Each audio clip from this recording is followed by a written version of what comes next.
Live everywhere. Daily Co's Radio on netrootsradio.com presents David Walton. Kagro in the Morning Show.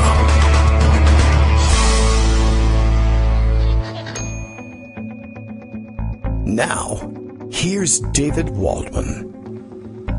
Hey, good morning, everybody. How you doing? It is Friday, December 28th, 2018. Not quite our last show, I guess, for 2018. I suppose we have another one on Monday. One of those weird spacings of the holidays. I mean, it's the same spacing, obviously, always between Christmas and New Year's, but it falls on a weird day of the week. Tuesday is kind of a tough day to deal with in terms of scheduling the two of these. So it feels like Friday, and yet it is a Friday. And, you know, during the Trump era, we've always had to just make that joke that thank God it's already Friday, but it actually is one, and it doesn't feel any better. Does anybody know where the president actually is today? I was actually thinking about writing that one up for the morning tweet today, or rather the morning post at Daily Kos, and I'm not 100% sure where he is. I have seen people tweeting that he's not in the White House. My guess was that he was going to fly directly back from Iraq to Mar-a-Lago, and it seems Melania has more or less done this. I don't know whether they came back to D.C. and then she just took off direct for Mar-a-Lago. I don't know if Donald Trump is actually not going this time. I did see some tweeting over the last couple of days speculating that he, the part of the reason for the trip to Iraq was to get that monkey off his back and allow him to then head on over to Mar-a-Lago without as much criticism. And he had to be there because they were selling $1,000 a person tickets for New Year's Eve parties there on the premise that you would be able to hang out with the president. And that was not surprising. And I wouldn't be, like I said, I wouldn't be surprised, I guess, if that is actually what was happening. Although I would be surprised at the ticket price. I can't believe they couldn't get more than $1,000 to hang out with the president for New Year's Eve at Mar-a-Lago. I mean, not that I would have paid it, but the kind of people who would have paid it, I would have thought would have paid $5,000, $10,000, $15,000. They pay $200,000 just to join Mar-a-Lago. But it's an interesting price point.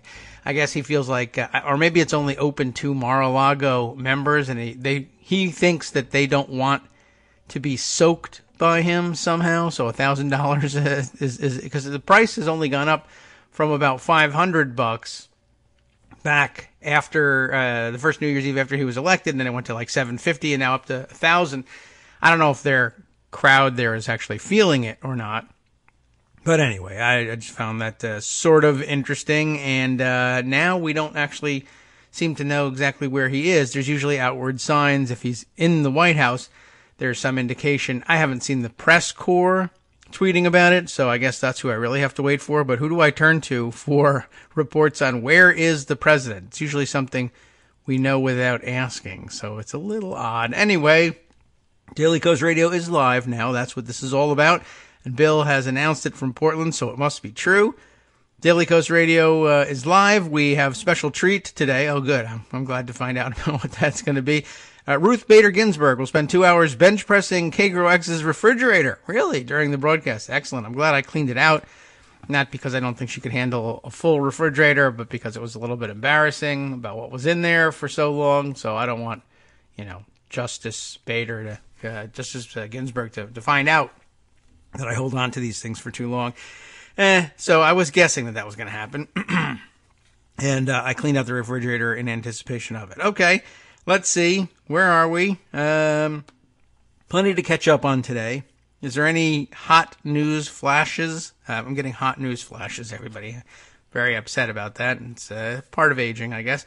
But I don't think anything jumps out as incredibly pressing that absolutely must be noted at the top of the show. I do want to continue on. Oh, yes. I guess the news cycle has stretched out some or maybe compressed some. And so the hot news items that on any other day would be the first topic mentioned in the morning are now old news and you forget about them. I guess where we are in Trump-Russia world is yesterday came, how do we put it? Reports. That's a good way. That's pretty factual. From McClatchy out of D.C. that, and they're usually they're usually they're on the leading edge of a lot of the Trump-Russia reporting, and usually pretty reliable on this stuff. So they have a report that was variously celebrated / dismissed from various quarters. It was an interesting dynamic to watch. The story, a cell phone signal puts Michael Cohen outside Prague around the time of the purported meeting with Russian operatives. That was first raised, I guess, as part of the Steele dossier. I assume there's some auto-playing video that comes with this, but I think we've got everything muted correctly. Now the question is, can we stop the playing from interfering with our reading of the article? All right, well, we'll see. Here's the story, and then we'll talk a little bit about some of the reaction to the story yesterday that I observed on Twitter. Cell signal puts Cohen outside Prague around the time of purported Russian meeting. Peter Stone and Greg Gordon are the reporters. This, released yesterday and updated as of 6:39 yesterday evening. And, we'll take a quick look and see if we can spot the update, too. A mobile phone traced to President Trump's former lawyer and fixer, and they really should have had lawyer in the same scare quotes as fixer, Michael Cohen, briefly sent signals ricocheting off cell towers in the Prague area late in the summer of 2016 at the height of the presidential campaign, leaving an electronic record to support claims that Cohen met secretly there with Russian officials. Four people with knowledge of the matter say. Just your basic pinging off of the cell tower thing. If you're carrying your cell phone, every once in a while it checks in with the cell towers around it, unless you turn it off, and maybe even if you do turn it off, for all we know.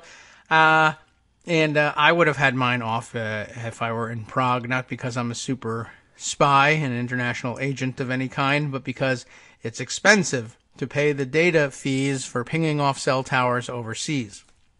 But money, no object, I guess, nor is understanding of how a cell phone works at all an object to Michael Cohen. During the same period of late August or early September, electronic eavesdropping by an Eastern European intelligence agency picked up a conversation among Russians, one of whom remarked that Cohen was in Prague. Two people familiar with the incident said. Only two out of the four people were familiar with that part of it, or were willing to say so, I guess. The phone and surveillance data, which have not been previously disclosed, lend new credence to a part of a former British spy's dossier of Kremlin intelligence describing purported coordination between Trump's campaign and Russia's election meddling operation. The dossier, which Trump has dismissed as a pile of garbage, said Cohen and one or more Kremlin officials huddled in or around the Czech capital. In or around the Czech capital to plot ways to limit discovery of the close liaison between the Trump campaign and Russia. One good way to limit discovery of the close liaison would be to not have any more close liaisons, but they went ahead and had one anyway. You will recall this is the meeting which was, broadly denied by everyone who was accused of having been a part of it. And you'll probably recall Michael Cohen's denials of it and his insistence that he had never been in Prague in his entire life, never been in the Czech Republic, etc., and to back up his very specific claims of never having been to Prague in his life, he offered us a photo of his passport. And as I recall, the photo was of the cover of his passport, which would prove nothing. Since then, I've seen sleuths all over the internet and Twitter insisting that, entering the Czech Republic wouldn't require a visa in your passport if you entered into any part of the European community's greater membership. If you entered through another country and then took a train across the borders, or for that matter, I guess a plane across the borders, your passport wouldn't be checked again while you were inside the common area of the European community. And that's all true. It's just non-responsive to the fact that he showed us the cover of his passport, which is, I think, the starting and ending point for that inquiry. He was offering us no proof whatsoever, and I guess they were trying to say by way of expanded argument that even if you opened the passport, you wouldn't necessarily see any evidence of his having visited the Czech Republic. And I wondered whether people would point to the fact that the cell tower in question was outside Prague as somehow keeping his statement operative. I've never been in Prague in my life. I was outside Prague. But I think they're still standing by the denials, which is an interesting thing to do and raises a lot of questions. And had a lot of people, before I even continue with the rest of the article, there were a lot of people who were skeptical of this claim. And there's probably decent reason to be somewhat skeptical of it. The information must have come from somewhere. If it came from somehow the Mueller investigative team, that would be a big surprise because they've been so quiet and I don't think there's been a significant leak yet, or maybe not even an insignificant leak from the Mueller team. So that would be surprising if it were sourced from there. Leaving that possibility aside then, 4 sources is pretty good. You don't normally would pass the test for publishing such a story. But of course, these days everybody's suspicious, and it does leave us wondering, who could the source be and are they trustworthy, and why did it take so long to get this information out when the topic was so much hotter before? But, so lots of questions, including questions from that segment of the left side of the spectrum that continues to believe that the Trump-Russia story is false or a distraction at best, and that we're chasing our tails here. And it's always worth noting that is out there, because every once in a while, you should doubt, of course, briefly everything that gets reported, and then double and triple check it. And occasionally, with time, the story begins to take on different connotations, or at least some more nuance along the way, and you understand it differently than you did when you first heard the story. And if anytime you're telling a tale of, I guess, international intrigue and propaganda that centers on misinformation campaigns, you should always be wary of the possibility that you're being fed misinformation. And the timing of this is somewhat interesting, and it does create a bit of a conundrum. Why would a now cooperating and apparently anti-Trump, Michael Cohen continue to deny being in Prague if it would otherwise sew up the case in many ways? If he were to say, yeah, I've been lying about that. I was in Prague and I was doing it to collude with the Russians. And so far, I don't think he's offered that up. No indication that he has any interest in offering that up. Could be a number of explanations for it, including he wasn't there. But, of course, my initial forensic examination of things is I think the case is closed because Michael Cohen said he wasn't ever in Prague, and so therefore you know exactly what happened. He was in Prague. That's how you're supposed to read that statement. But he continues to deny it. He could seriously screw up his plea agreement, I guess, if he even has one. If he were to change that story somehow, if perhaps all this time up until his actual flipping, he's been continuing to insist that he wasn't in Prague, and that's somehow essential to the narrative that he sold to the prosecutors, and he doesn't want to upset that. Or he may never have been there. That's true. There's also the possibility that his phone was there and he wasn't. Or, of course, this story could simply not be true or could somehow be mistaken. It's still an open question as to what this report actually means. But could his phone have been there? Apparently, when they raided his home, his office, and his hotel room, I think they came up with upwards of a dozen cell phones. So I suppose it's possible that you could lose track of one or another of them, or have given one or another of them to someone else who was in Prague. But it raises some interesting questions. and just noting them for the record. The new information, to continue with the article, the actual reporting, the new information regarding the recovery of Cohen's cell phone location doesn't explain why he was apparently there or who he was meeting with, if anyone, but it adds evidence that Cohen was in or near Prague around the time of the supposed meeting. And again, it does offer that evidence, it just doesn't offer that proof. It's evidence that tends to prove that he was in Prague. However, it could turn out to have proven something completely different. Both of the newly surfaced foreign electronic intelligence intercepts were shared with special counsel Robert Mueller, so he does have it. People familiar with the matter said, or they claim he has it. Mueller is investigating Russia's... Thanks for telling us. You know what he's investigating. Mueller also is examining whether Trump has obstructed the sweeping inquiry of whether or not he colluded. McClatchy reported in April of 2018 that Mueller had obtained evidence Cohen traveled to Prague from Germany in late August or early September of 2016, but it could not be learned how that information was gleaned. Cohen tweeted a denial hours after this story was published.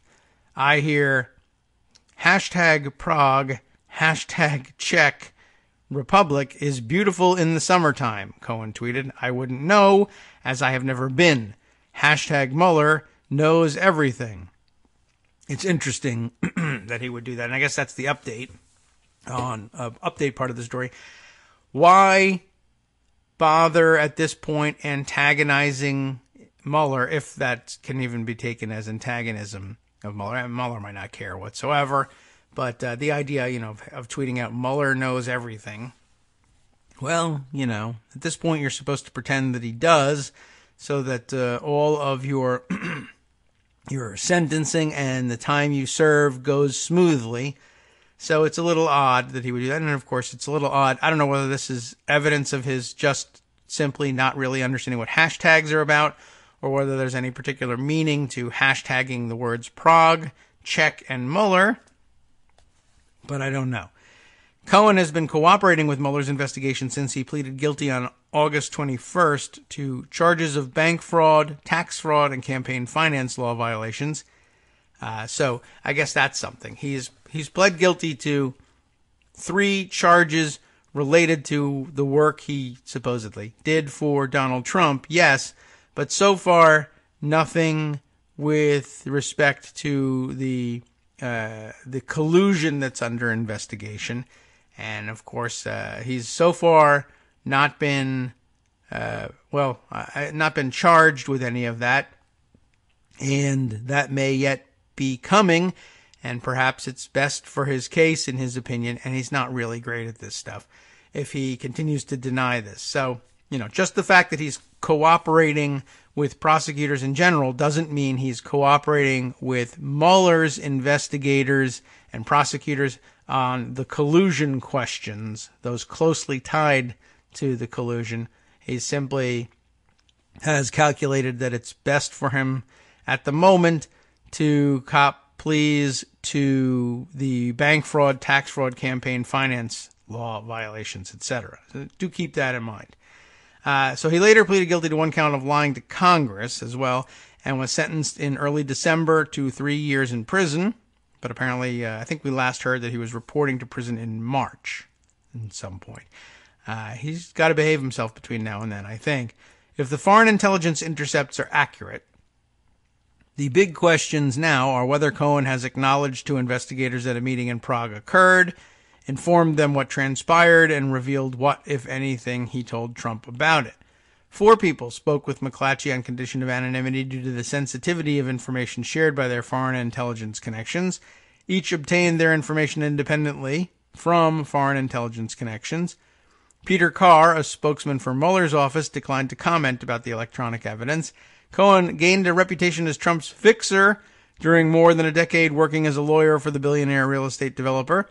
He has vehemently denied that he has ever traveled to Prague, but it's unknown what he has told Mueller's team. And that's a possibility, too. It may be that it is best for Mueller's team to continue to have that story publicly denied until they can tie up various loose ends about it, and they may have instructed him to continue to deny it, or, again, it may be something completely different. You just don't know. All of the previous paragraph was a lie, of course. That is to say, the part of the story. Cohen gained a reputation as Trump's fixer. He did gain that reputation, but he wasn't much of a fixer. He ruined everything. More than a decade of working as a lawyer for Trump. He really didn't do much work as a lawyer at all during that decade. And lastly, that he worked for billionaire real estate developer Donald Trump, and he's not a billionaire. So it's a problematic sentence, really. More recently, Cohen has avoided discussing Mueller's inquiry, saying he does not, quote, want to jeopardize the investigation, unquote. Cohen's spokesman, who's amazingly Lanny Davis in all this, reiterated his client's denials about Prague in a phone interview this week. Cohen, quote, has said 1 million times he was never in Prague. I doubt that. Davis said 1,000,001 times. He's never been to Prague. He's never been to the Czech Republic. Davis, a longtime Democratic political operative, declined to comment about the new foreign intelligence. It's a weird pairing, of course, by which I mean Davis and the Democratic Party, and it's not one that actually the Democratic Party is willing to admit to. But yes, it's also a weird pairing that he would be a longtime Democratic political operative and be working for Michael Cohen. But I guess it should be noted for the record that Michael Cohen has apparently registered as a Democrat now. He was obviously a Republican operative. It was actually always Cohen's claim that I think he was a Democratic-leaning voter who switched his allegiance in order to participate in the Trump campaign, of course. But he's apparently re-registered now as a Democrat in a fit of pique over his involvement or his having been sacrificed, I guess, in his view, in all of this. But yeah, I guess it's also worth noting that, a matter of months ago, he was the National Republican Party's finance co-chair, and now he's registered as a Democrat. I think that's pretty interesting all by itself. Lanny Davis, however, is no longer part of Cohen's legal team. Did you know that? He acknowledged that he has not been fully briefed on what Cohen has told Mueller's investigative staff in some 70 hours of interviews dating to last August when Cohen pleaded guilty. Earlier this month, Mueller advised Cohen's sentencing judge that Cohen had provided substantial assistance in 4 areas, including, quote, core areas of the Russia inquiry. Mueller did not elaborate. So he's definitely talked about the Russia investigation. There's no charges involved in that. There possibly could have been, but for his cooperation. But at least we know he's also talking about that area of the inquiry with Mueller. Mueller has already secured indictments accusing 25 Russians of unleashing a cyber broadside at the United States, including the hacking and public release of top Democrats' emails and circulation of a flood of phony and harshly critical social media messages about Trump's opponent. And you know who that was? It was Democrat Hillary Clinton, who apparently at one point had something of a close business relationship with Lanny Davis, and that's all very weird. The special counsel has yet to charge any Trump surrogates or allies with colluding in the Russia offensive, though several top campaign aides have also cut plea deals for unrelated crimes in return for their cooperation in the inquiry. Former Watergate prosecutor Jill Wine-Banks said that if disclosures of the foreign intelligence intercepts are true, this is a very significant break because it looks like a direct link between Donald Trump's personal fixer and Russians most likely involved in the disruption of our election. It would prove that lying was going on, not only about being in Prague, but much beyond the Prague episode, she said. Steele's dossier, you know all about that, and it's full of uncorroborated details about the purported meeting. It said Konstantin Kosachev, a longtime member of the Russian Senate and chairman of the Federation Council's Foreign Affairs Committee, facilitated the gathering. Steele reported that Kosachev may well have represented the Russians in Prague, where he had extensive ties, but Mike Carpenter, a former Russia specialist at the Pentagon under President Barack Obama, said that seems unlikely. About, as he says, quote, as discreet as sending Secretary of State Mike Pompeo to meet with an informant on a sensitive issue, unquote. Kosachev has publicly denied traveling to Prague in 2016. Among the goals of the meeting, the dossier said, was to limit negative news reports about the Russia-friendly relationships of two Trump campaign aides, that'd be Carter Page and Paul Manafort, and to ensure that European hackers were paid and told to, quote, lie low. Okay. While the foreign intelligence about Cohen does not confirm a meeting even occurred, it provides evidence that he traveled to the Czech Republic, where the sources said his phone was momentarily activated to download emails or other data. Cohen's denials about Prague stand in the face of court admissions that have damaged his credibility. In his second guilty plea in late November, he confessed to a single count of lying to Congress and denying that he had contact after January 2016 with Russians in pursuit of a long-sought Trump-branded hotel in Moscow. Cohen acknowledges his contacts with Russians about the hotel continued for nearly 6 more months while Trump wrapped up the Republican presidential nomination. The most publicized charges in his earlier guilty plea in New York last August related to hush money payments he arranged days before the election for 2 women who were about to publicly allege they had sex with Trump. You know about them. Cohen kept the payments secret for more than a year after the election, and we're familiar with that story. Trump has repeatedly sought to disparage Mueller's investigation, echoing the words, no collusion and witch hunt over the last 2 years. That's true. He's been a big fan of going that route. Lanny Davis's Facebook statement, I guess, is embedded in the story. That pretty much, well, I don't know. I mean, there seems to be some more detail. It goes on for a little while. We're going to have to take a break. Perhaps I can scan during the break to see whether there's anything else needs to be gleaned out of the article. But I think we've heard all we need to hear in terms of the reporting. We can talk a little bit about the reaction after this and head on to greener pastures in 2 minutes. Hi everybody, it's me, David. Let's change things up from the old fundraising pitch for just a minute and talk instead about how you can be a part of our show. If you've got a smartphone or any other electronic recording device, why not sit down and record a segment for us? Read us an important article and give us your take. Or read one of your own original essays, or even just give us your commentary on something you'd like to share that's important to you. Then send the file to me at kagrox@gmail.com and I'll try and work it into the show. Short segments, a few minutes in length, are easiest to fit in. And of course, I can't always guarantee that I'll be able to play everything, but if you've ever shouted at your radio or TV about something you wish was being covered, here's your chance to change that. Make the show your own. Send your submissions to me at kagrox@gmail.com.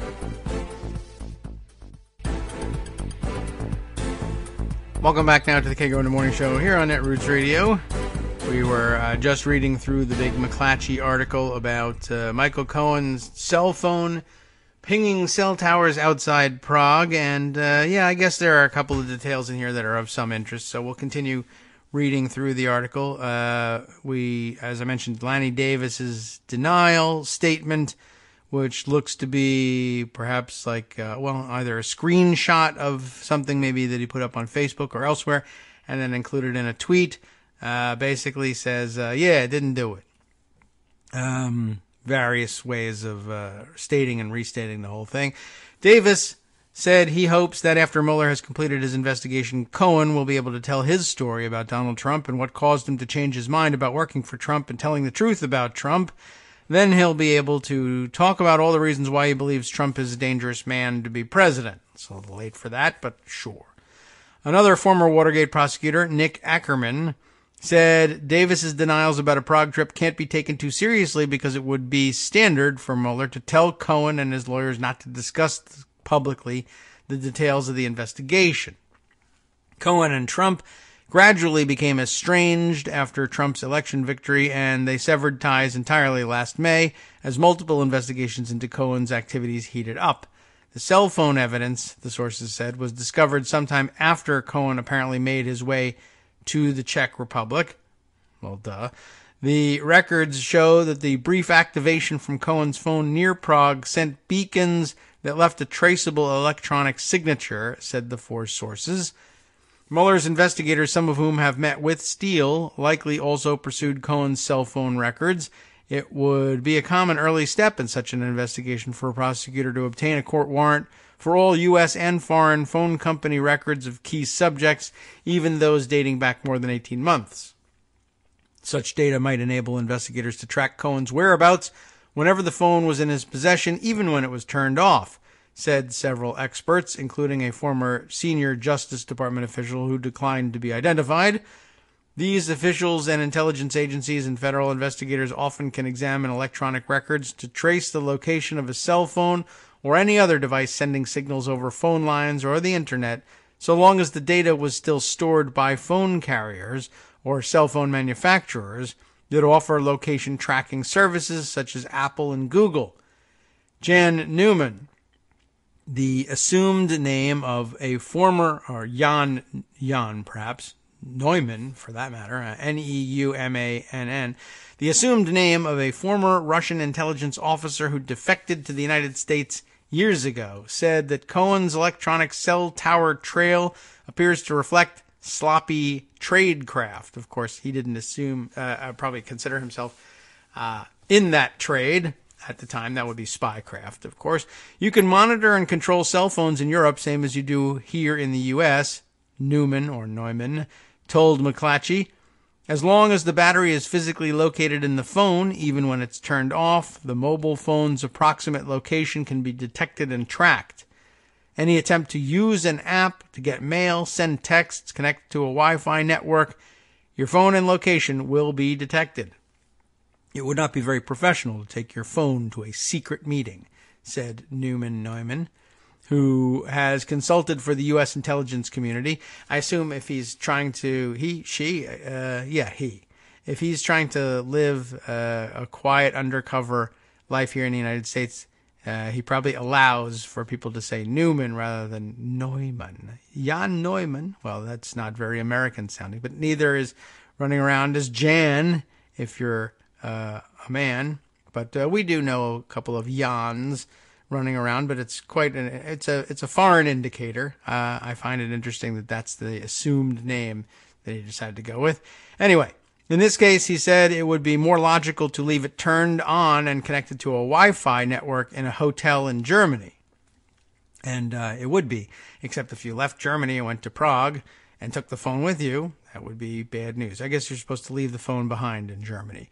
It was during the same late August, early September time span in 2016 that an Eastern European intelligence agency eavesdropped on a conversation in which a Russian official advised another that Cohen was in Prague, two of the sources said. Why would they care about that?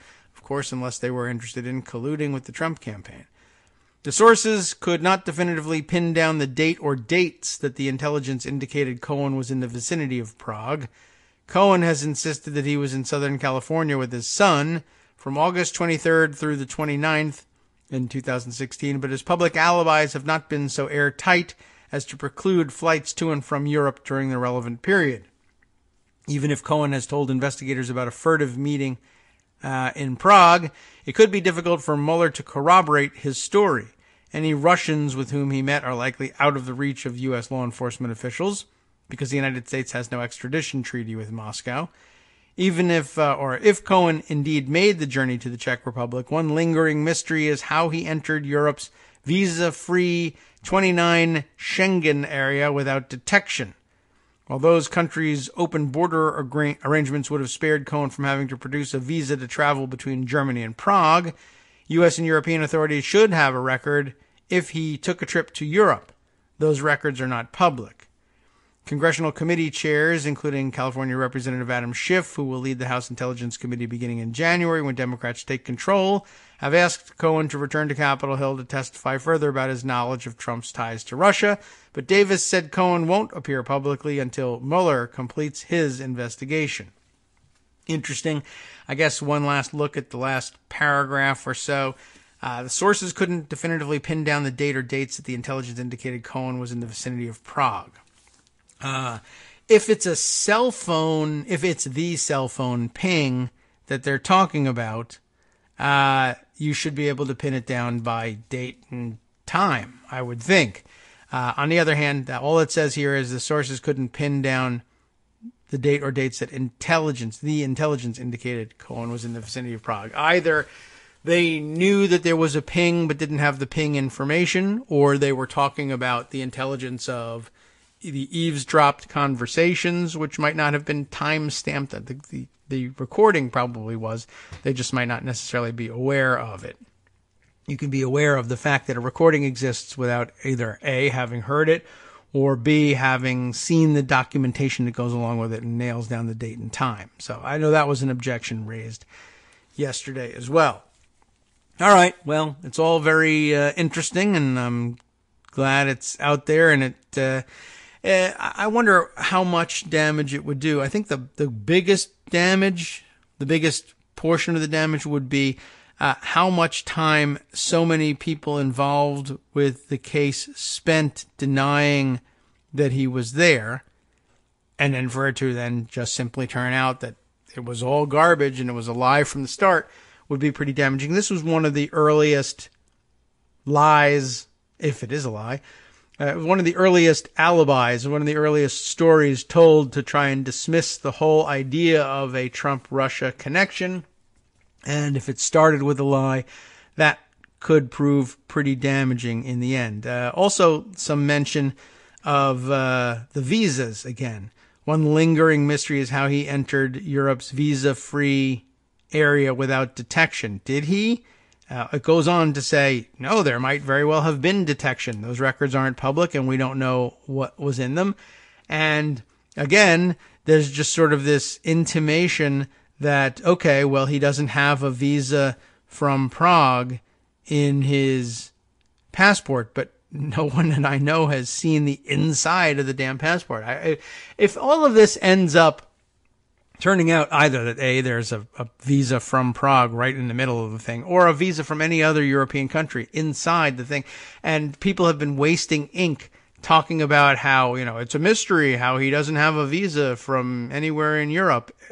If it worked, at this point, I'm ready to jump off a building. If it turns out to have worked and frozen people in place for 2 years because he showed the cover of his passport and everyone was baffled by that, I just give up. I don't think we don't deserve to figure anything out. I am puzzled by this continuing debate over, well, how did he do it without a visa then? If we've never seen the inside of the freaking passport, I'd be amazed if he could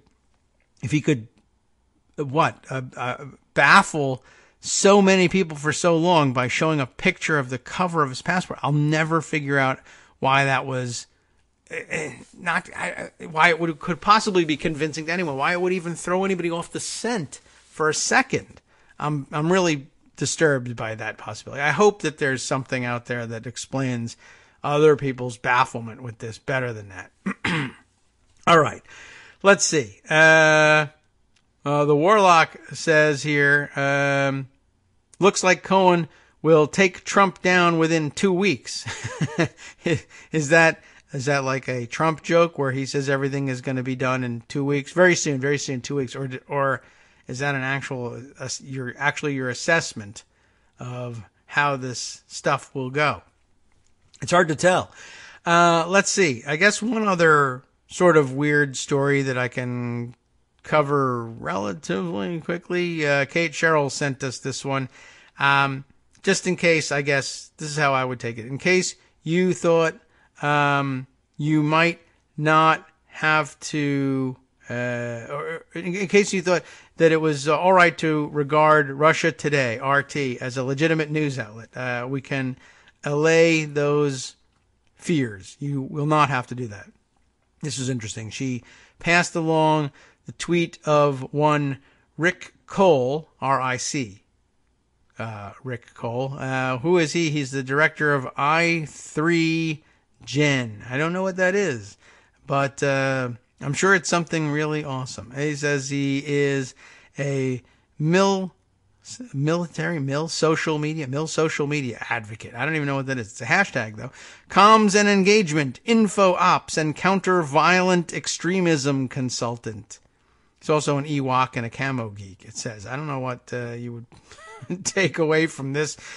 But I will say this. He is followed by Carol Cadwalader, who we always find very interesting and scoop-worthy from over in the UK. Anyway, Rick Cole says that Russia Today, RT, is sending out chocolate Salisbury cathedrals, presumably for the holidays. What an odd object to decide to depict in anything, but in chocolate sculpture in particular.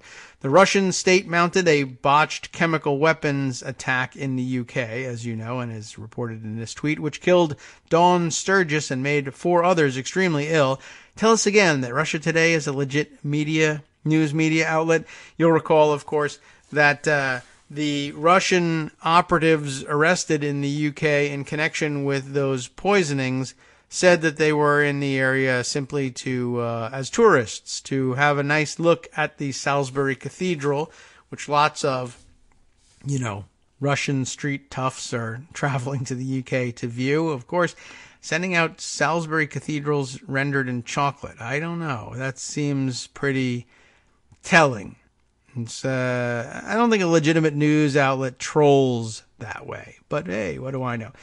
Warlock says, Cohen hammers the nail in the shutdown coffin. Hey, okay, well, we will see which one ends first, the shutdown or the Cohen case. Anyway, let's see. There's a couple other things we want to get to, including, I think we would probably be well served, believe it or not, continuing with the reading we started yesterday. I really almost wish we had held off and done this all in one day, of the Jacobin article on France's yellow vest protests. I do think there is some information to be mined from it, though I'm not entirely convinced that the whole movement is leftist genius undercover after all. But you'll recall that, my premise for reading this article was because it matches the premise of reading the first article. That is to say, someone who listens to the show said, you should read us this BuzzFeed News article about the yellow vest movements because it's interesting. And I guess the interest was in how nebulous the movement was and how much of it was driven by Facebook engagement and organizing, which these days is a somewhat suspect way to plant your roots. And, of course, BuzzFeed was most impressed, I think, by the number of very fringy-feeling conspiracy theorist types who were involved in some of the, let's say, the second and third wave of the organizing on Facebook. One of the criticisms of the article, one, it didn't really help clear up the substance of the grievances, but I'm not certain that anything can because they seem pretty nebulous, like the movement itself. Though I guess the agreed upon history here is that it was sparked by high fuel prices, driven both by market forces and additional taxation on top of the fuel costs themselves, and that it involved an element of French society that hadn't typically been involved in protest movements before, and that was significant. So we shared the article, and then, I guess, taking advantage of the same loophole, we had another listener say, basically, if you're, the fairest or the nicest way of reading the comment was, if you read the BuzzFeed News article because a listener asked you to, then you should read the Jacobin article because a listener is asking you to. It didn't come out in so many words in exactly that fashion, but that's the nicest, let's say, reading of it.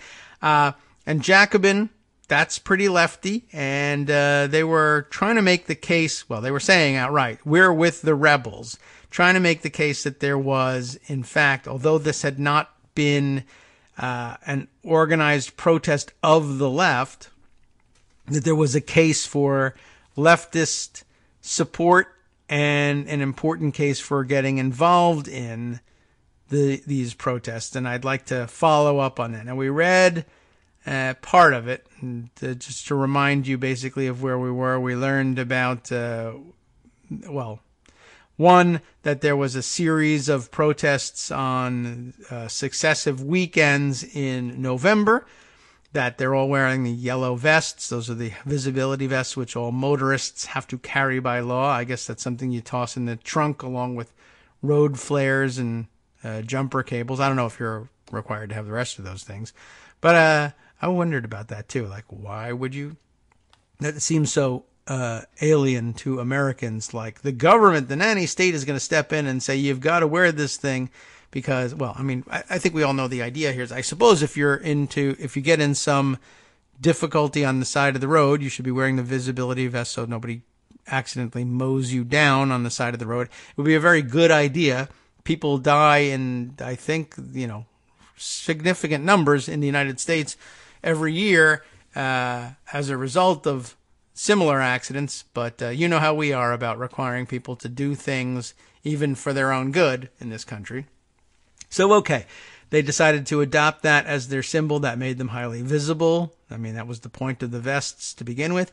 And like I said, this article, Jacobin noted also that these were people who weren't typically involved in protest in the past. So perhaps we'll pick up there. Or we'll remind ourselves that this is people who considered themselves unheard in France. Marginalized, is that really the word for it? Not marginalized in the same way that, for instance, racial minorities or immigrants or migrants, however you want to term them, are marginalized, but marginalized in the sense that they're not part of, elite public opinion making, influence driving Paris, essentially. This is a movement largely popular on the outskirts of Paris and in the countryside and among more rural residents. And apparently that has to do, according to the Jacobin article, with the fact that transport costs fall most heavily on them. If you're living, the elite urban lifestyle, whether it's in New York or Paris or London, you're much more likely to, or less likely to feel the impact of high fuel prices directly because you're taking a lot of public transportation, which is a wise thing. Anyway, they also noted that Emmanuel Macron, president of France, is no great friend of the downtrodden and has implemented policies not unlike those we frequently see here in the United States, which award tremendous tax break windfalls to the rich while increasing the tax burden, either directly or indirectly, on the middle class and poor. So, in addition to all this was the element of the carbon tax up on top of high gas prices, and this is what made the protests initially baffling to some here in the United States, not sure where to put it on the protest spectrum, because, of course, the carbon tax was aimed at, very purposely at making gasoline more expensive so that it would drive consumption down with a green bent to it. And why wouldn't traditional left-leaning and ecologically concerned voters support this despite the additional pain that they feel in having to pay them? So the focus here in this portion of the Jacobin article was on the inequality, rising inequality in France, just as we have seen here in the United States, and Macron's seeming either indifference to that or, in fact, support of increasing inequality and pocketing of the gains by the rich here. This has exacerbated, we left off here just before this, I think, a divide between the people and the privileged elite represented by the president, aggravated by a series of recent financial scandals enveloping recent heads of state. If governments have continued to repeat that tax breaks for the richest and big companies would stimulate investment, the figures tell us otherwise. We are still waiting for the million jobs promised by Hollande and his then advisor Macron when CICE was launched in 2012. CICE, one of the numerous alphabet soup of French acronyms listed among yesterday's reading. That was the Tax Credit for Solidarity and Employment, CICE. All right, on to the next section of the article here about converging interests with a Fox question mark here. The movement is not limited to mainland France, but has also reached France's ex-colonies, quotes around ex-colonies, in the overseas territories, and in particular in the island of Réunion, the territory where unemployment is sky high and 42% of people live under the poverty line. The prices of petrol, gas, and electricity have also continued to increase. As in rural and peripheral France, such territories have particularly suffered the degradation of public services over the last decade or more. As governments close the hospitals, courts, and train stations taxes are meant to pay for. The social contract crumbles and gives way to anger. In Réunion, in fact, the movement has assumed particularly impressive proportions, with clashes with police, the torching of cars, and self-discounts, that's in quotes, that's parenthetically identified as collective shoplifting. Self-discounts, very clever. All leading to the introduction Tuesday last week, and again, this is really back in November, of a curfew imposed by the island's police prefect. Indeed, while the regional council announced on November 21st that it would freeze fuel prices for the next 3 years, the tensions have not abated, and the Gilets jaunes now demand a cut in petrol costs. Well, again, that would be nice if you could get it. Anyway, that's the demand, a cut in petrol costs. The movement's demands have also spread to include the cost of living, generally, access to jobs, measures to tackle inequality, and a broader demand for respect.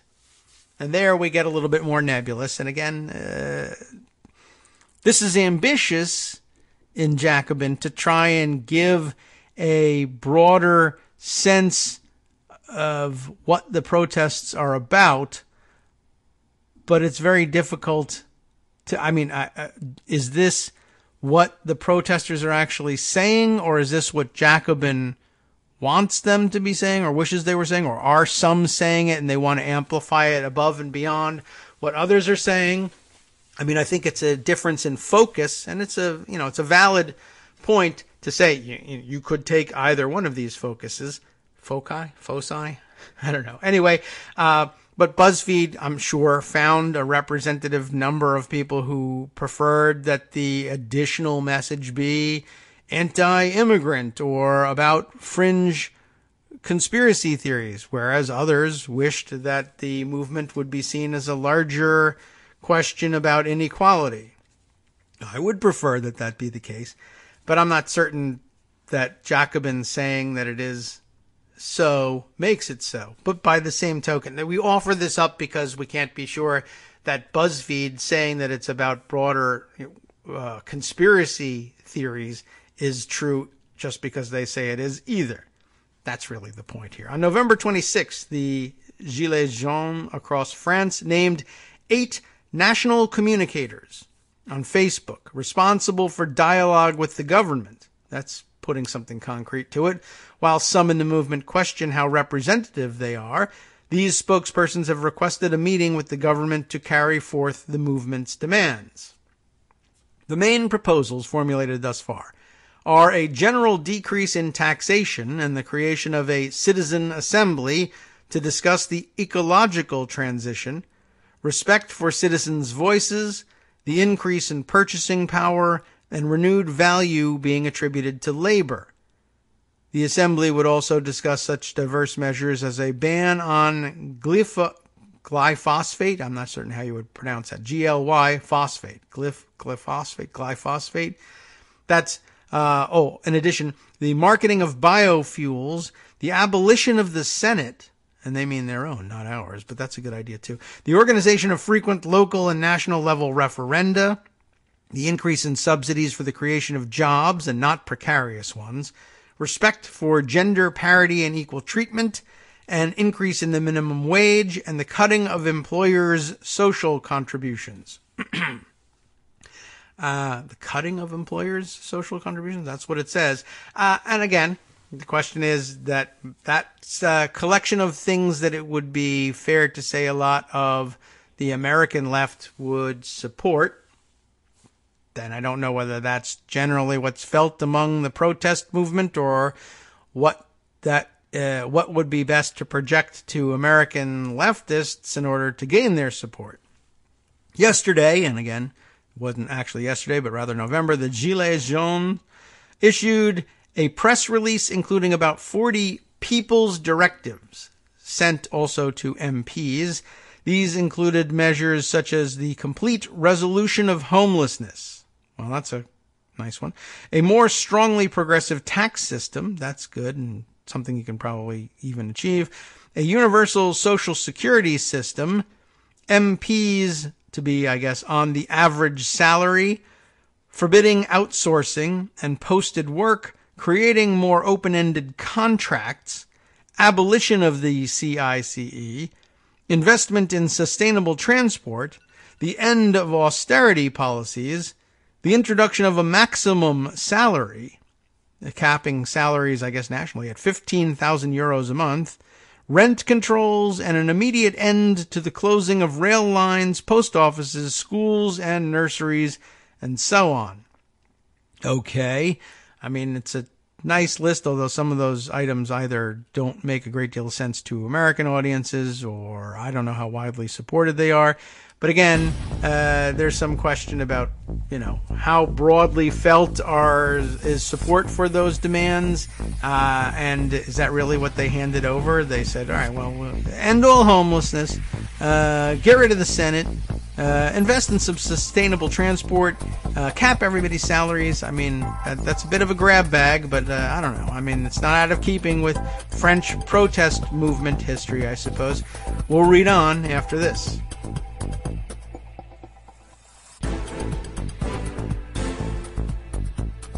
Welcome back now to the Kagro in the Morning Show here on Netroots Radio. We'll continue on with this rather lengthy Jacobin piece, but I do think it's important and helps fill in some of the blanks, both in what the hell's going on over there and what the hell do people want us to think about it. All of these things that we listed before the break seem like a challenge to the policies of the anti-Robin Hood president. It's unquotes here, anti-Robin Hood president who robs from the poor and gives to the rich.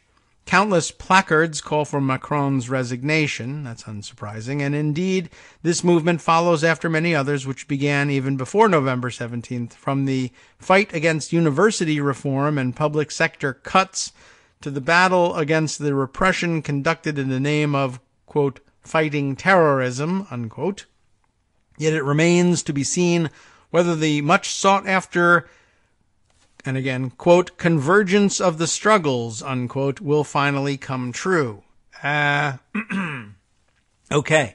I'm not even certain in what sense that is offered, whether is that a thing we've come to expect from successful French protest movements in the past, or is that part of the Jacobin wish list, that there'll be a convergence of the struggles and the people as one will rise united against oppression? And, very few people necessarily believe that that's what would be the outcome of it. I don't know. Maybe in France there's greater hope for that. It's much hoped for here in the United States. It's just never really come close to becoming true. Not at any point in the last 25 to 35 years here in this country anyway. The Gilets Jaunes are looked at with a good deal of confusion, suspicion, and mistrust, not only by a condescending media, and that's what we were last week, you see, but also, I guess we still are, but across large swaths of the comments coming from the varied world of the left. Here is their opportunity, Jacobin, now to stake out their own territory and take on the irresponsible left who have allowed themselves to be confused about this movement and now will be set right. Criticisms of their behavior have been influenced by an evident contempt for the lower classes, and that in quotes, lower classes. Social media are awash with jokes about the, quote, pig-headed, quote, imbeciles of the, quote, French, France d'en bas. I'm guessing, okay, whatever, unquote. I can't tell you anything about French. Such derision also appeared across the social networks close to the autonomous, quote, movement, unquote, left before the powerful demonstration of November 17.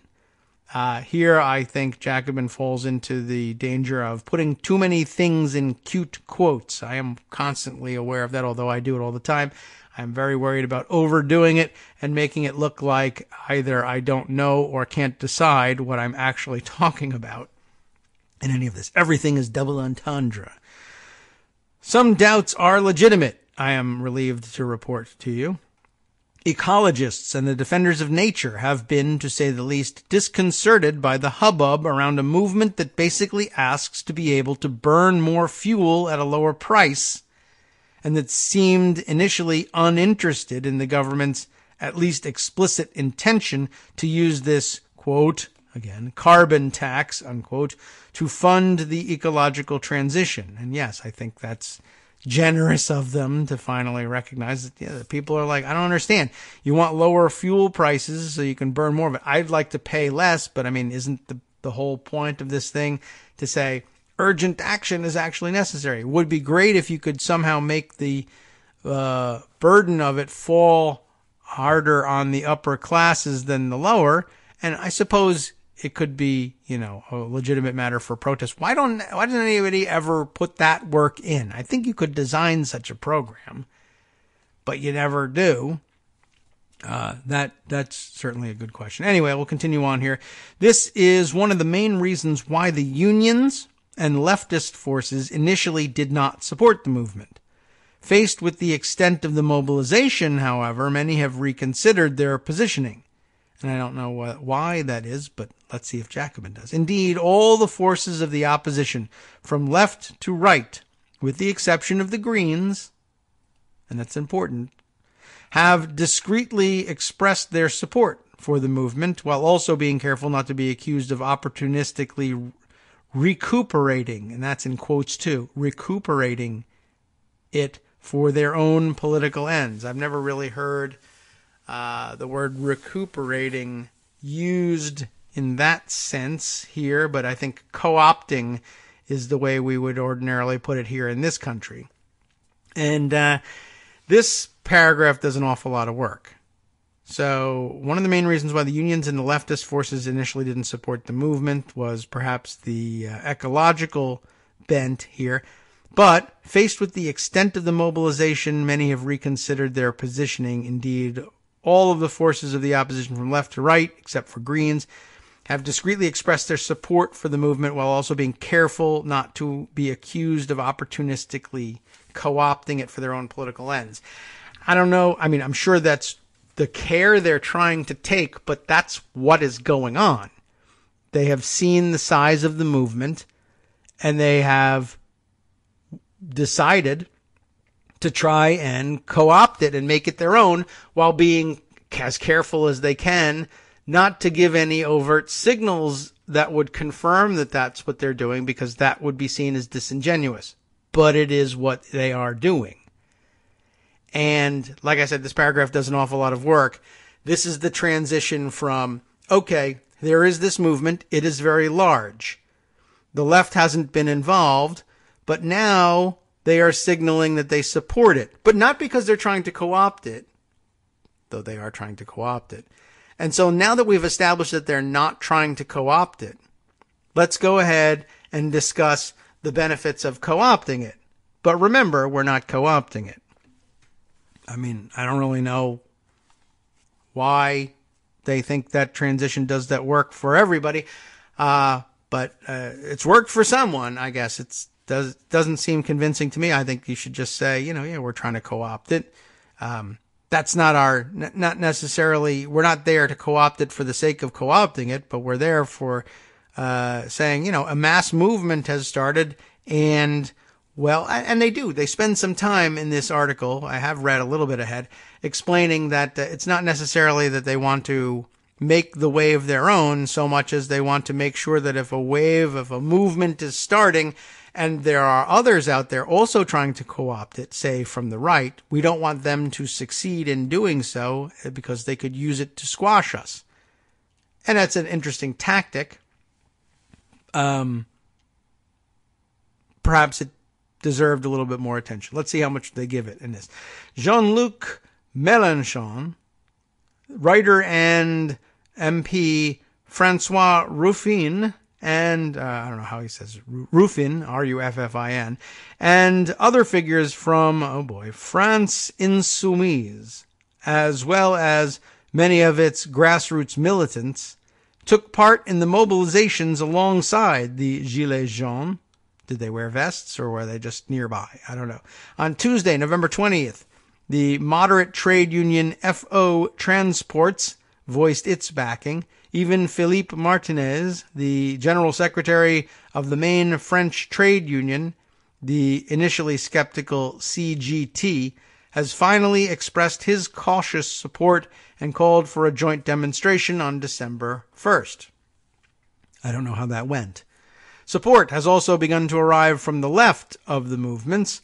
For instance, the Vérité pour Adama Committee, Adama, I'm not certain how that's pronounced, it's a proper name here, which fights for justice and truth on the death of Adama Traoré, a 24-year-old killed in a police station in July of 2016 in Beaumont-sur-Oise.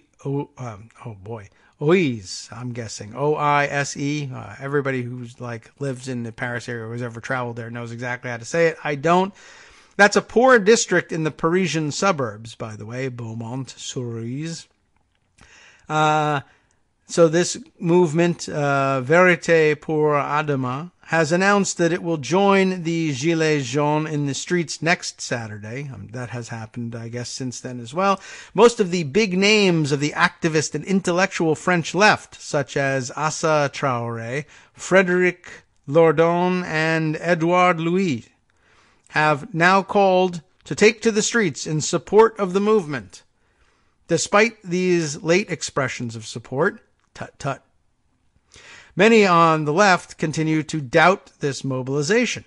The movement's self-proclaimed apolitical character, and the fact that many Gilets jaunes claim to have never taken to the streets before, attracts accusations of selfishness, and that's in quotes, or claims that the movement is, quote, petty bourgeois in nature. Even those who call for the, quote, convergence of the struggles, unquote, see, too many quotes in here, found it hard to support the demands of people who did not mobilize last year against the government's triple offensive against railway workers, students, and migrants. Above all, there are suspicions of infiltration by Marine Le Pen's Rassemblement National, RN, formerly known as the Front National, or even claims that fascists are providing direction to the movement. That would give me pause. Since the start of mobilization, there has been occasional expressions of racism and Islamophobia. Oh, it happens. It's out there. Yeah, it is. Incidents which have, unusually, been given wide media coverage. It's a bit of a hot topic these days, internationally as well. On Friday, CGT leader Martinez alerted his members that Gilets jaunes blockades could include, quote, elements of the far right that mix up the demands made with the question of immigration, unquote. I have seen this. Faced with these doubts, many activists have called for caution, to wait and see what will happen and what direction the movement will take.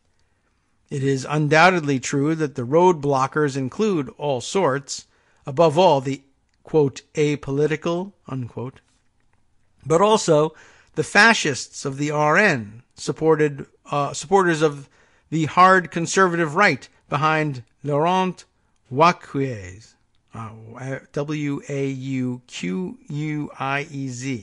Laurent Wauquiez, I have no idea, of Les Républicains, nationalists, socialists, insoumis, communists, trade unionists, anarchists, and so on.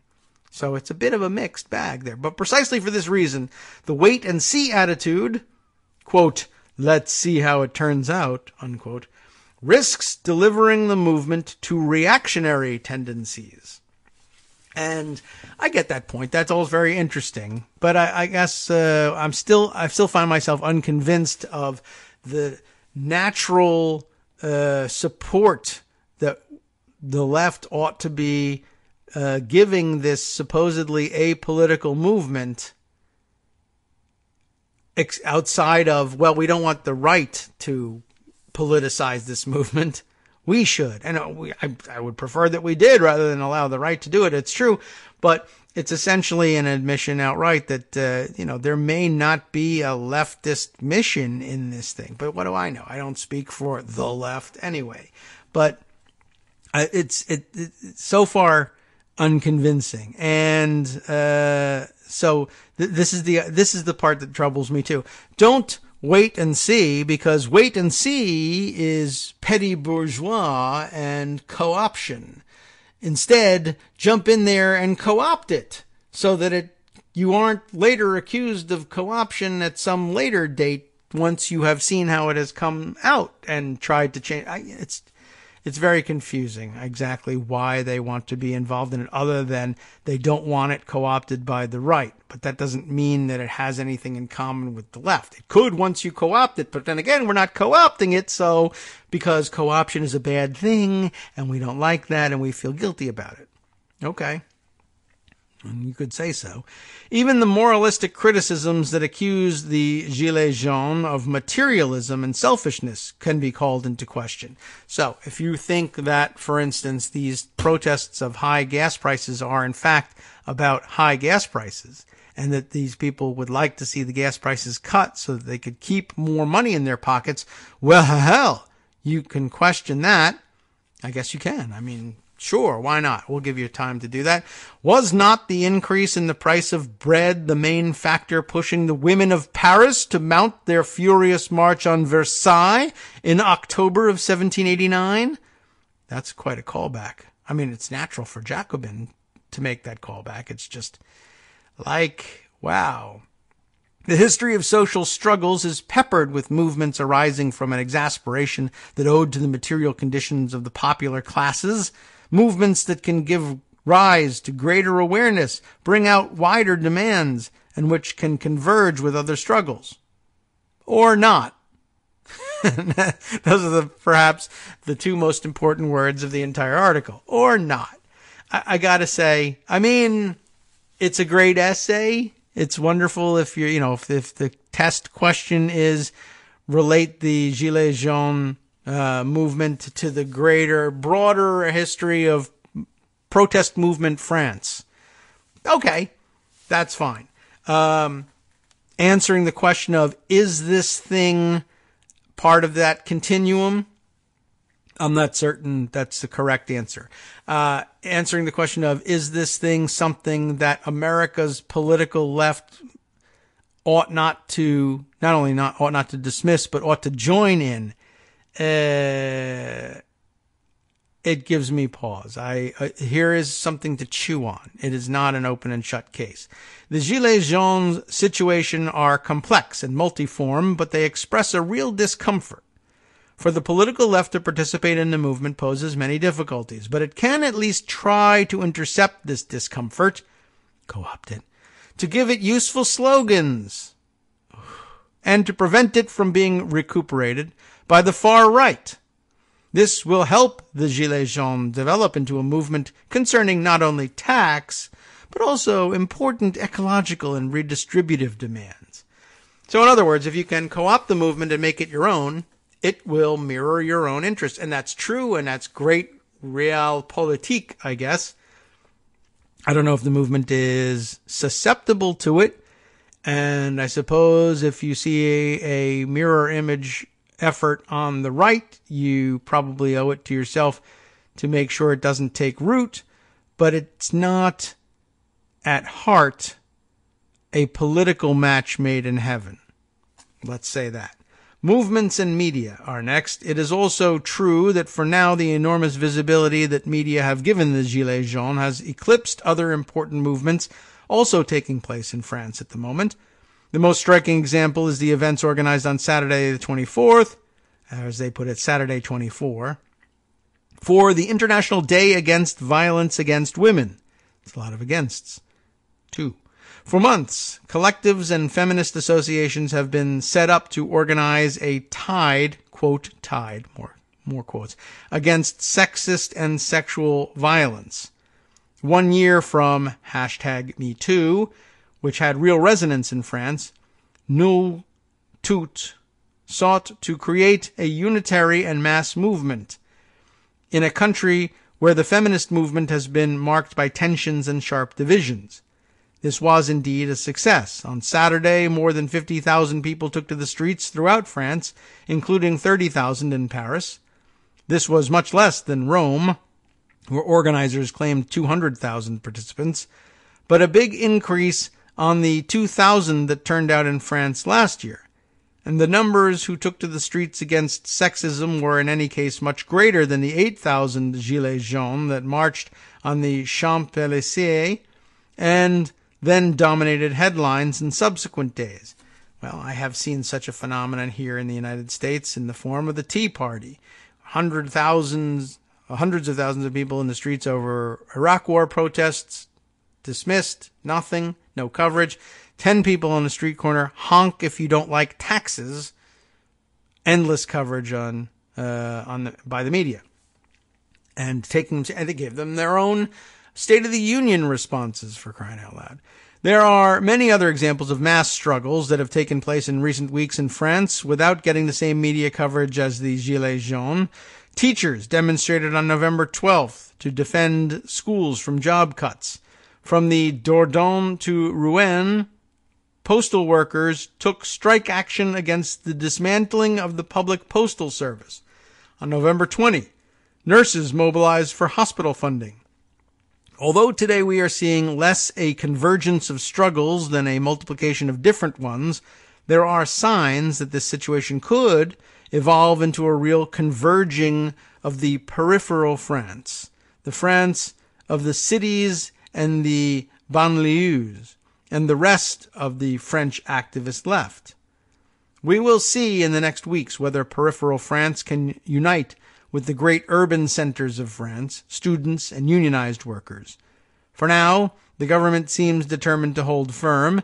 On Sunday 25th, the Transport Minister, Elisabeth Borne, reiterated that the government will not retreat on the, quote, carbon tax. On Tuesday, November 27, Macron made a series of announcements on the ecological transition without making concessions to the movement. This Friday, a delegation of Gilets jaunes should meet with the French Prime Minister, Edouard Philippe. In the meantime, the state has been breaking up the roadblocks and arresting hundreds of people. Some have already been sentenced to jail time. On Saturday night, a tweet from Macron confirmed his support for the police and declared, quote, "Shame on those who tried to intimidate elected officials. There is no place for violence in the Republic," unquote. As usual, mainstream media have largely served the government's strategy, focusing attention on violence to discredit the movement. But there is something more subtle and more Machiavellian, and certainly more dangerous in Macron's own strategy, in the government's and the media's attempt to paint the Gilets jaunes movement as a reactionary movement directed by the far right. There is a maneuver to rally support behind his La République en Marche, and thus prepare the ground for the European elections. This maneuver, already begun some months ago, and is also connected to the police raids on the offices of La France Insoumise, the main opposition force on the left. In September, after a spring of mobilizations, but especially after the Benalla affair, the revelation of videos in which the president's bodyguard, disguised as a police officer, beat protesters, Macron crashed into the polls. The France Insoumise leader, Jean-Luc Mélenchon, conversely, reached his peak support, becoming the main opposition leader. In October, the government hit further crisis with the resignations of the environment minister, the Green Nicolas Hulot, who quit, denouncing the lobbyists' influence on government policy, and of Interior Minister Gérard Collomb. This was the context in which police raids were ordered on 15 LFI and connected properties. This was an operation of unprecedented breadth in French political history, especially if we consider that it was just part of a preliminary investigation into LFI's electoral expenses. Okay. Macron thus opened his campaign for the European elections of May 2019, which aims to present his party as the only, quote, progressive force standing against the various, quote, nationalisms, thus pairing the Rassemblement National and France Insoumise in the same, quote, populist basket. In 2017, and I see what they're getting at there is, so left and right populists, both bad, and elect Macron, centrist, maybe, instead. I get your point. In 2017, Macron was elected mainly thanks to the vote against Le Pen, as had already happened in 2002 when Jacques Chirac won the election against her father, Jean-Marie Le Pen, with the important difference that while Chirac had won with 82% of the votes, Macron took 66%. When you look at it that way, it's actually not that impressive, but okay. Macron's strategy is to recreate the same polarized scenario for the European elections. For this reason, he has presented himself as the anti-Salvini and the anti-Orban. Yet Macron's migration policy, as enacted with last year's asylum and immigration law, is perfectly compatible with that of Salvini or Trump. For example, its measures permitting the detention of children and the lengthening of administrative detention. The identitarian and xenophobic populism today flourishing throughout Europe is not a reaction or alternative to neoliberal policies, but its extension. As recently pointed out by Quinn Slobodian, exponents of Alternative für Deutschland, and the Austrian far right have close ties with the famous Mont Pelerin Society, the global intellectual hub of neoliberalism. Okay. The flat tax promoted by Italy's Salvini Di Maio government is another example of the connivance between the ideas of the parentheses center-left and center-right end parens neoliberal bloc and those of the identitarian right. Their common aim is to allow capital to circulate and to block the road to human beings. The Europe desired by Salvini and Orban is an identitarian extension of neoliberal Europe, not its opposite. On the horizon for May 2019's European elections is thus a blue-brown continent. Le Pen's party is ahead in current polling for next year's vote, ahead of Macron's party, the Republicans, and France Insoumise. Indeed, over recent days, the main media have been whipping up the specter of extremism as they repeat that Le Pen's party, presented as the country's main opposition force, is working behind the scenes to set the Gilets jaunes along a violent path. But there are also forces on the left determined to shape the movement and prevent Macron or Le Pen exploiting it for their own ends. Is that what you ought to be doing? I don't know. Maybe it's the best in terms of self-preservation, but does it present a purist movement deserving of leftist respect or not? That's a question. So they're there, trying to prevent Macron or Le Pen from exploiting it for their own ends. Instead, they're going to shape the movement. These activists, too, will be on the Avenue des Champs-Élysées next Saturday, back in November, alongside and with the yellow-vested protesters. So good, we've wrapped it up before we actually have to take our break. I'm glad we got all the way through it. But it wasn't easy, not only because there was so much French pronunciation involved in it, but because, I don't know, how do you feel about the argument? Did it hang together for you? It seemed the best argument I was able to distill out of it was entirely practical and real political, as opposed to ideological, which feels like a little bit of a, it's familiar territory for me. I don't know whether it made sense for Jacobin's audience or not, but I guess for at least one of them. Hi, it's me, David Waldman, your host for Kagro in the Morning, with a brand new interruption, though it's still aimed at saying thank you to all of you who are supporters of the show. We've made a lot of progress. When we first started this campaign, fewer than 1 in 25 regular listeners were donating to help keep us on the air, and now that's down to about 1 in 15, but we've got a long way to go. Remember, it won't take much. Our average monthly donation is currently about $7, for which you're getting 2 hours of great news and entertainment 5 days a week. What's that, 70 cents an hour? That's a pretty good deal. But as a wage, well, I think Democrats would be against that. But if we all put our 70 cents together, or even half of us, that'd really be something. And my kids could go to college. Now, that's not all on you, but remember, patreon.com, Patreon.com, is there to make it easy. You can find us there by searching Kagro X, or David Waldman, or Kagro in the Morning, or even Daily Coast Radio in their search box, and you'll be right there where you need to be to make easy, recurring monthly contributions to support our show. Once again, thanks so much for your continuing support. Welcome back now to the Kagro in the Morning Show here on Netroots Radio. End of the show coming up, and last segment on a Friday show heading into a sort of kind of quasi-holiday weekend. And let's see, what other things we need to catch up on? I'm glad we got through the Jacobin article. This is very interesting. Heading back to the headline of the piece, we're with the rebels. Did you get the sense at the end of this that they really were?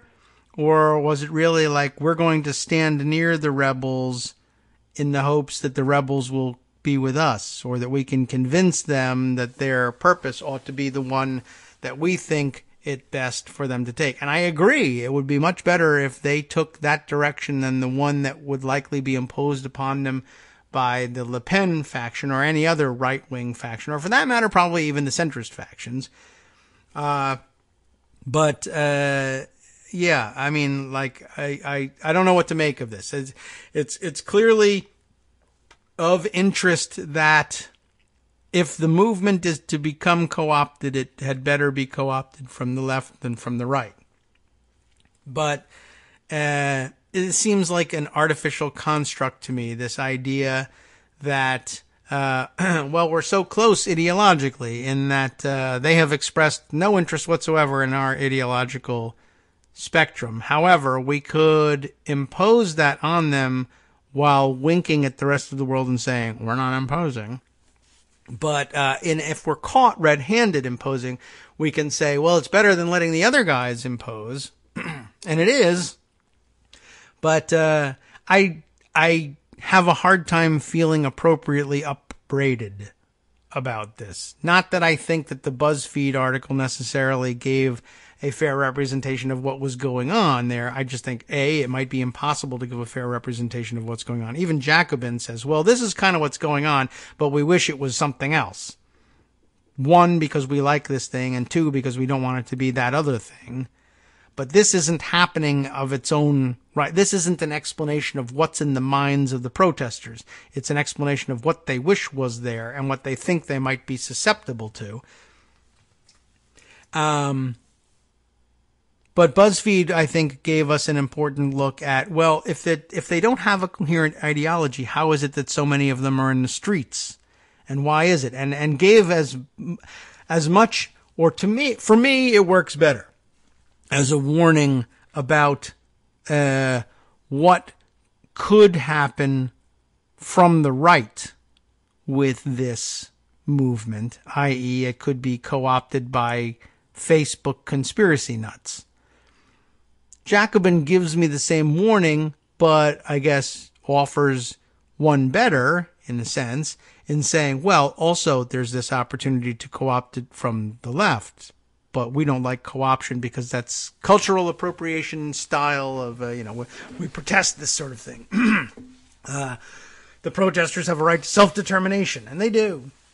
However, there's some danger of their being co-opted from the right. BuzzFeed proves that, and here Jacobin, offers at least the improvement of saying, here's something you can do about it. It's not just that they're being co-opted by conspiracy theory nuts on the right. That's lamentable by itself, but what are you going to do about it? And I suppose co-opting it from the left is one solution.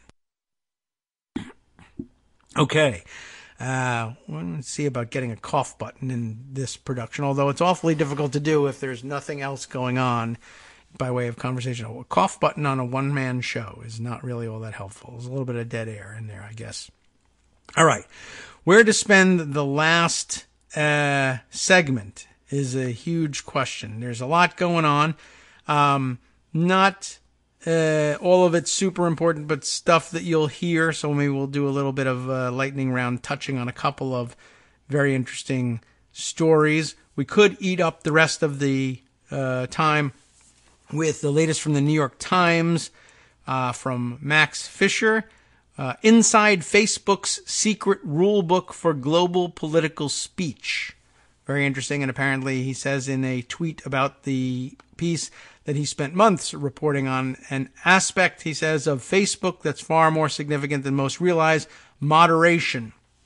And I think everybody understands how important the mission of it is and how influential and impactful it could be, especially if it's done whether done wrong or right. It has the potential to shape the way millions, hundreds of millions of people, I guess, around the world are thinking about their political situation, which is kind of what BuzzFeed said. But they suck, and we all have to listen to Jacobin instead. All right, okay, enough with that.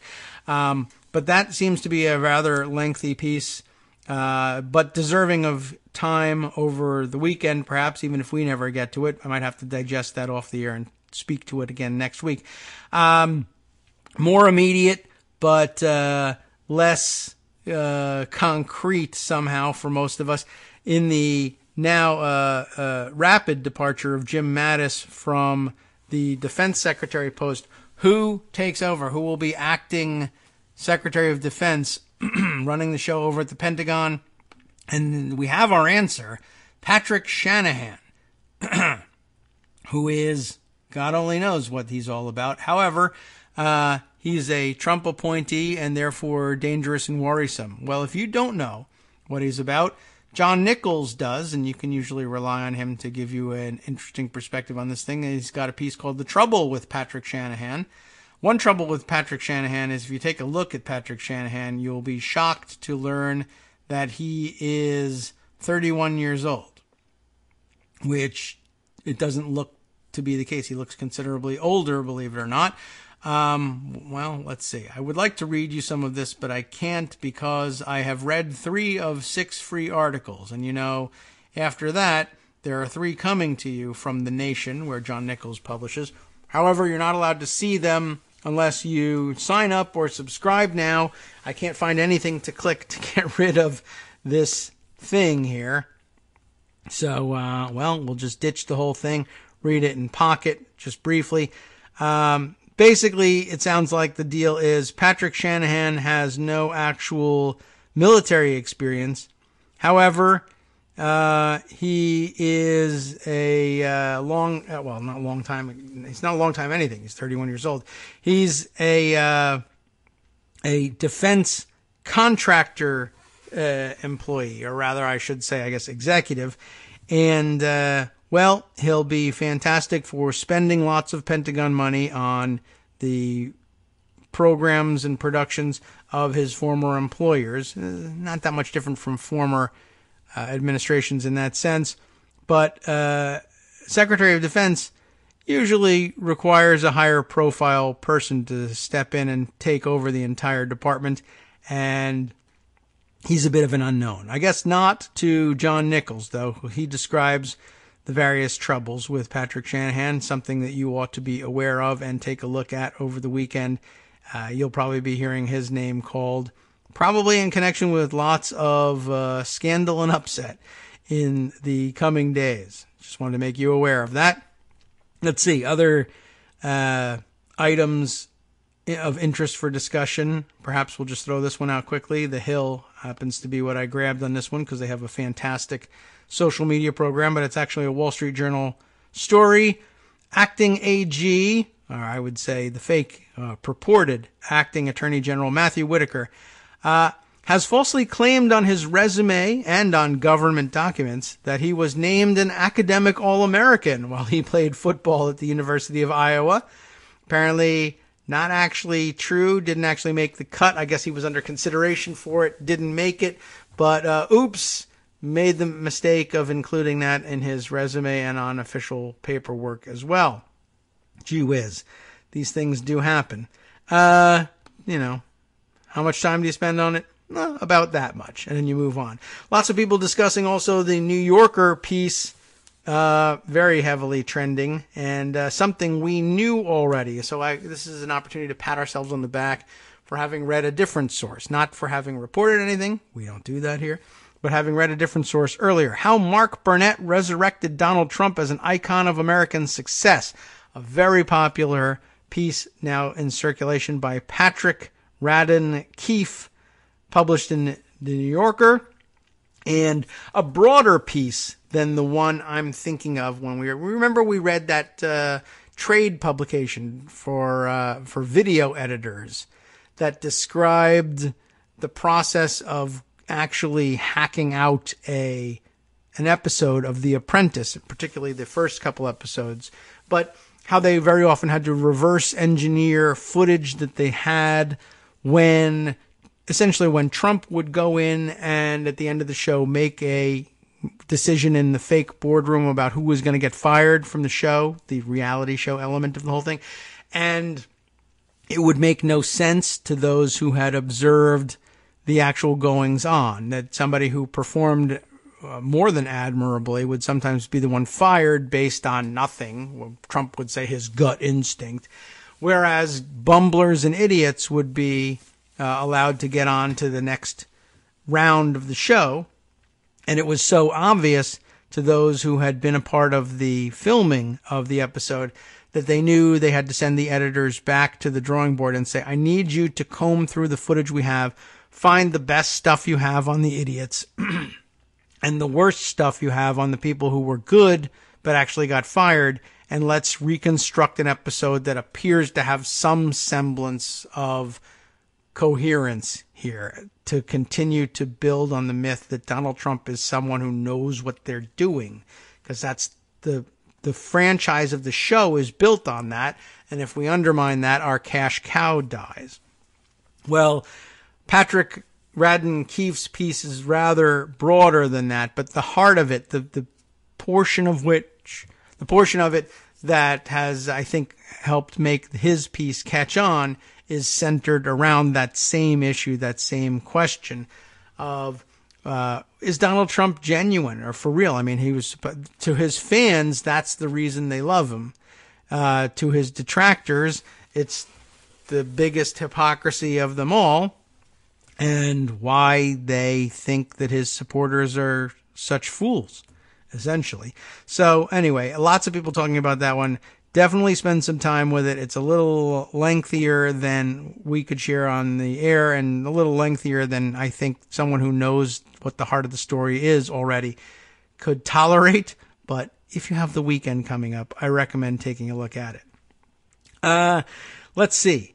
Perhaps some time here would be well spent, as when we return from the weekend, it'll still be December, but we'll be then looking at New Year's Eve, and then very shortly thereafter, January 3rd, the return of Congress and the tasks facing them.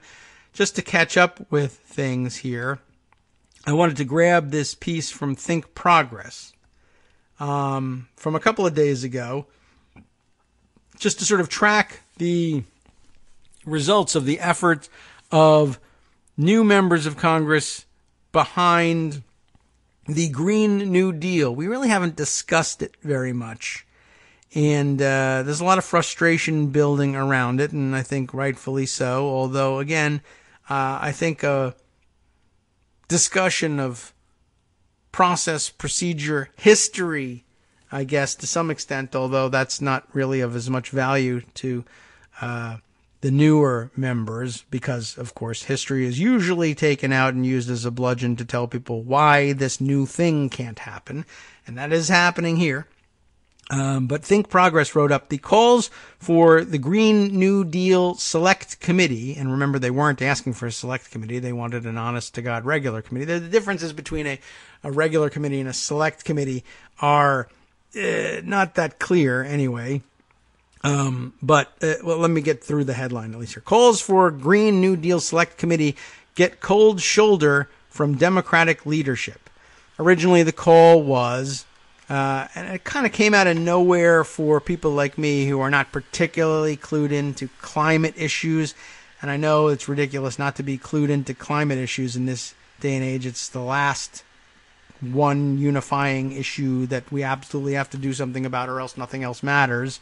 And believe me, LOL, YOLO, nothing else matters.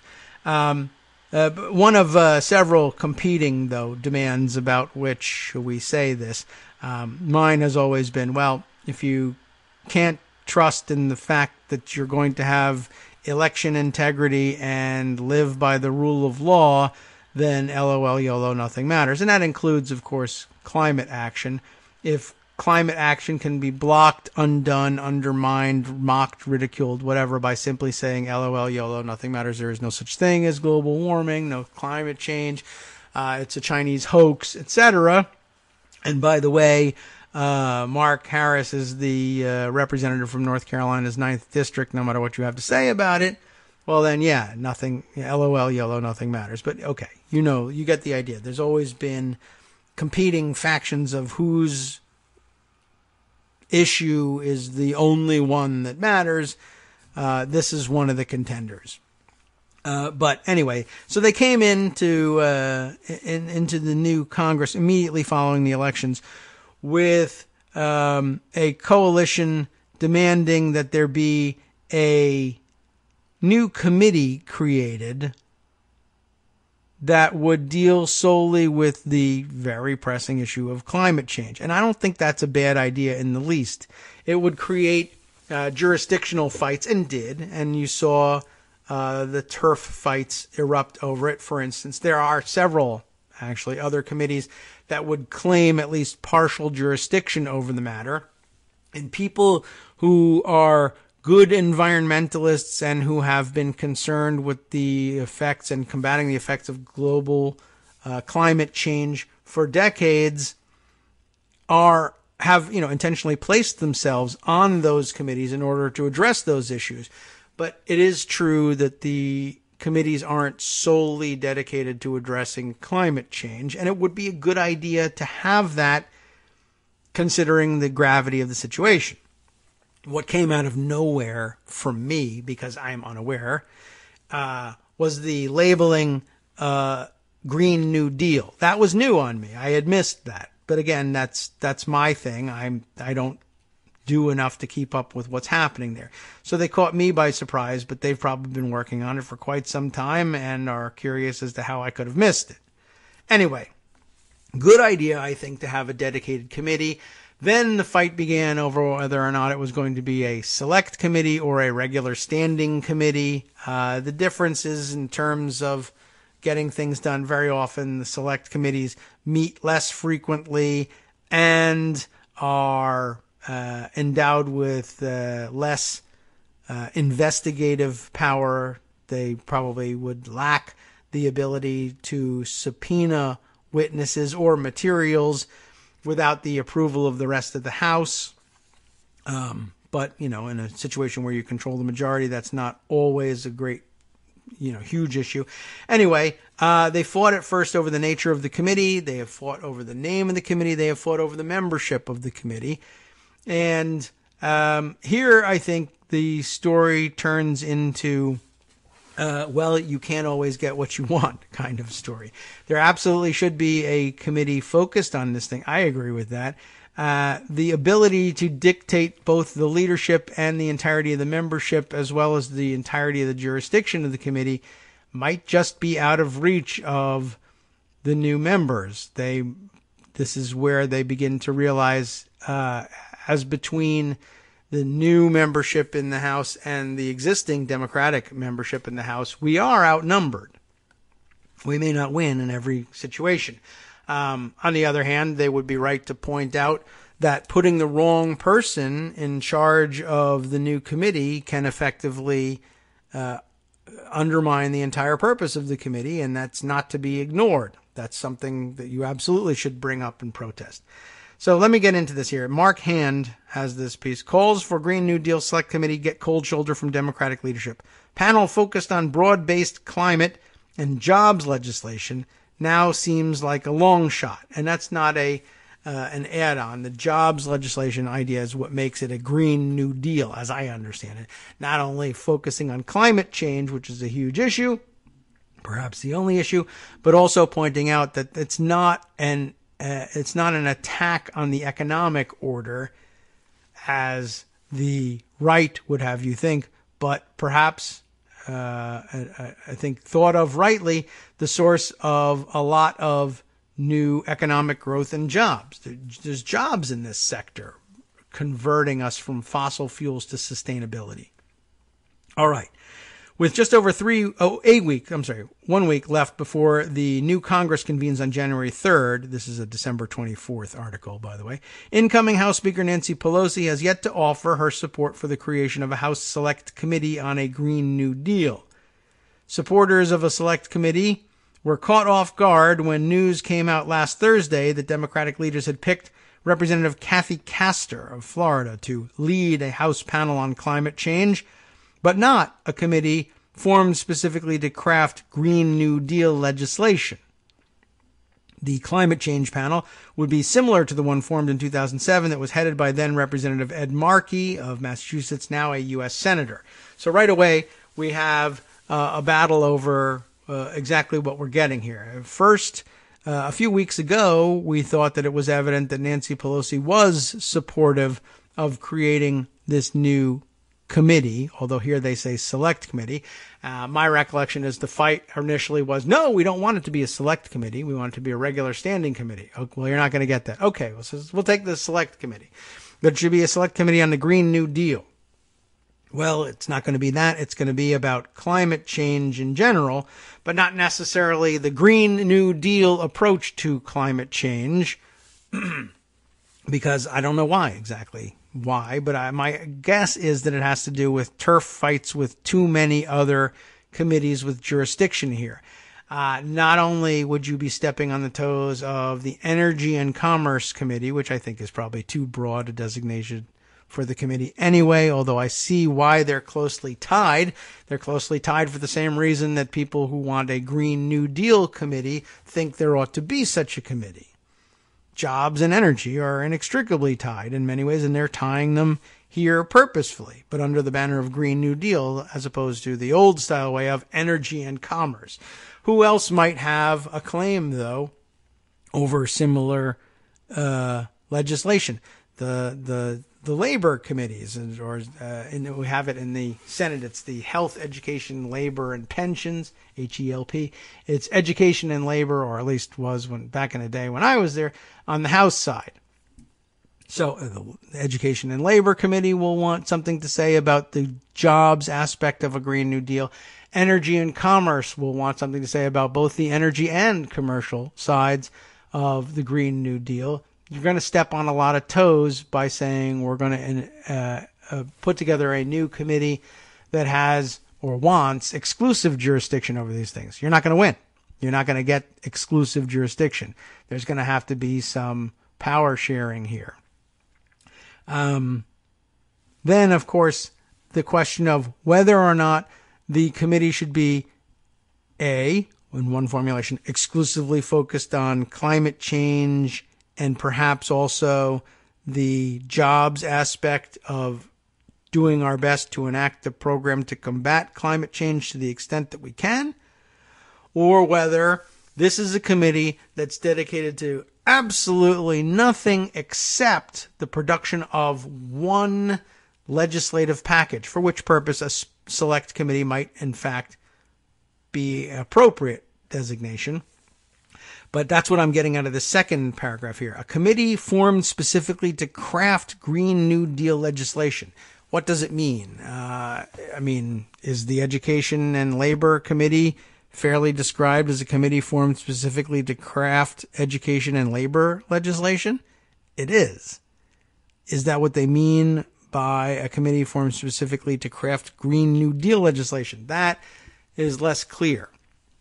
Because as the article goes on to say, and others before it have gone on to say, the select committee under the proposal would be required to develop a plan for a Green New Deal, whatever that might turn out to be, by January 1st of 2020.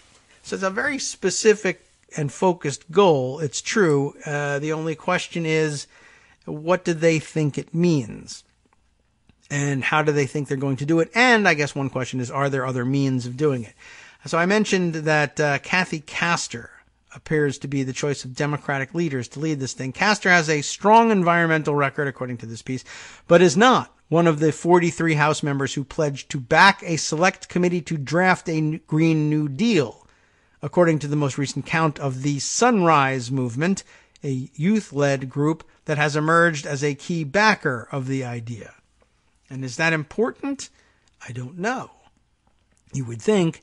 The question is, I don't know whether that's the Sunrise Movement's assessment of Castor. They may not agree that she has a strong environmental record, or they may agree that she does, but that they got into this to get a Green New Deal select committee, and Castor is heading a different committee, and so therefore that's bad.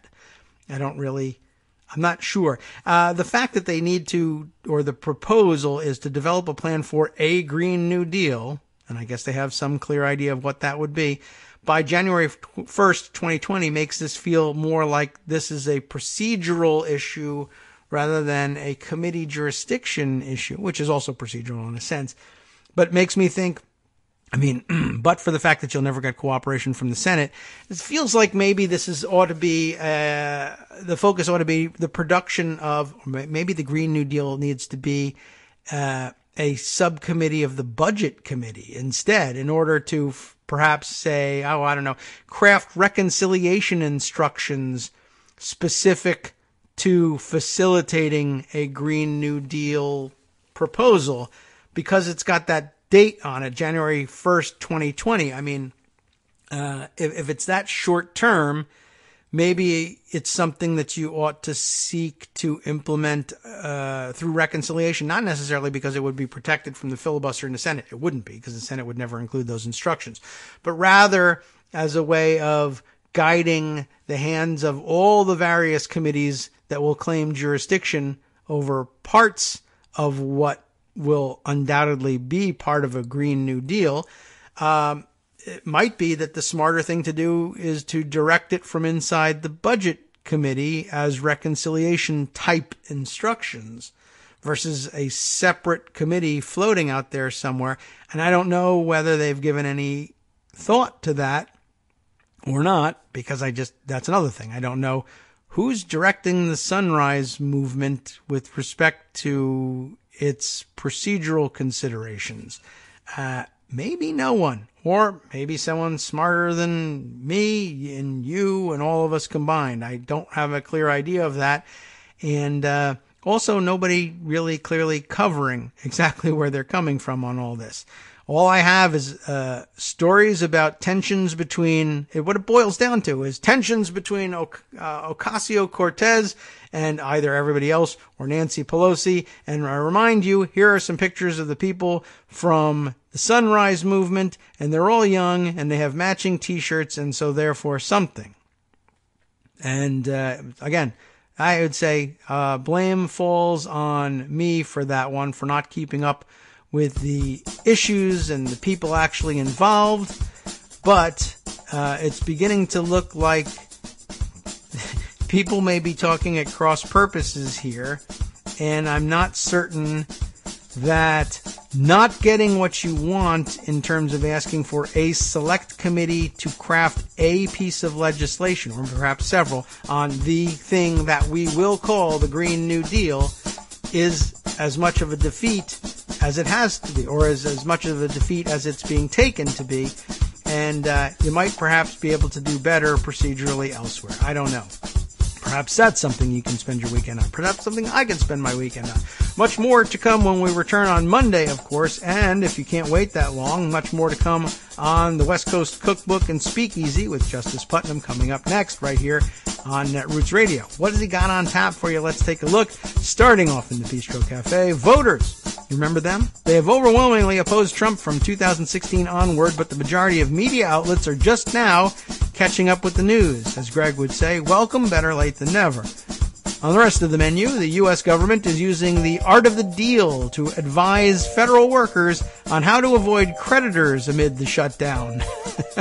The Trump-loving Mercer's political network is in tatters after backing a series of right-wing losers, including Trump, but he won. And there's more after this. From Daily Kos Radio on netrootsradio.com. You have been listening to the Kagro in the Morning Show with David Waldman. Well, Kirsten Nielsen is either running out of ideas or getting too many of them from Donald Trump, I guess. She actually tried to blame open borders for the death of kids in her agency's care. And then on the chef's table, where it's time to remove state vaccination exemption clauses and Blackwater as an ominous message for the new Trump era.